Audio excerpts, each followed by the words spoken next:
నిందము. సరే మున్స్వామి ఆ ఫోటోలు ఎందుకు తీసుకున్నాండి? దాదాపుగా ఆ రోజుల్లో అప్పుడు ఫోటోలు తీసుకునే వ్యవస్థ కూడా లేదు, అంత నాలెడ్జ్ లేదు, ఏం ఆలోచన లేదండి, కూడా అప్పటికే ఉన్నది. చాలా కేసుల్లో తీసుకునే వాళ్ళము. అంటే సెన్సేషన్ కేసు కాబట్టి తీసుకున్నాం. సెన్సేషనల్ అనే కాదు, చాలా కేసుల్లో తీసుకుంటాం మా గైడెన్స్ కోసం. మేము రిపోర్ట్ రాసేటప్పుడు చూస్తాం, కోర్టుకు పోయేటప్పుడు కూడా చూసుకుంటాం.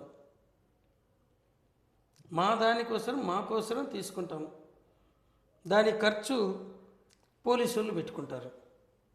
సరే, మేజర్ డౌట్, ప్రత్యూష ఇద్దరు పాయిజన్ తీసుకున్నారు, ఇద్దరు ఒక కూల్ డ్రింక్ కలుపుకొని తాగారు, కానీ ప్రత్యూష చనిపోయింది, సిద్ధార్థ బతికిపోయాడు. ఎందుకంటారు? పాయిజన్ ఆడవాళ్ళలో వేగంగా పనిచేస్తుంది మగవాళ్ళ కంటే. తర్వాత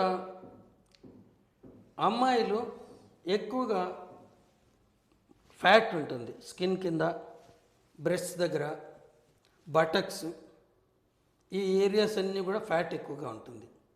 ఆ ఫ్యాట్కు పాయిజన్ కానీ ఫుడ్ కానీ చేరదు, ఓన్లీ రక్తం మాత్రమే పోతుంది. తర్వాత ఈ మజిల్ మాసు ఇవన్నీ తీసేస్తే తక్కువ ఉంటుంది ఇన్ జనరల్.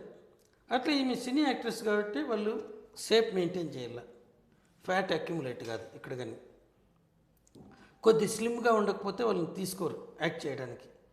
కొద్ది కాలం యాక్ట్ చేయకుండా తింటూ ఇంట్లో కూర్చుంటే మళ్ళీ ఎవరైనా రాణిస్తారా? లేదు. వీడు అబ్బాయి, సో వీడికి ఆమె కంటే స్ట్రాంగ్గా ఉంటాడు, మజిల్ మాస్ ఎక్కువ ఉంటుంది. సో పోయిన కొద్ది పాయిజన్ కూడా అన్నిటికీ డిస్ట్రిబ్యూట్ అయితే అది తక్కువ చేస్తుంది. అంటే పర్ టిష్యూ గ్రామ్ ఎంత పోతుంది అనే దీని మీద డెత్ ఎంత క్విక్గా జరుగుతుంది అనేది ఉంది.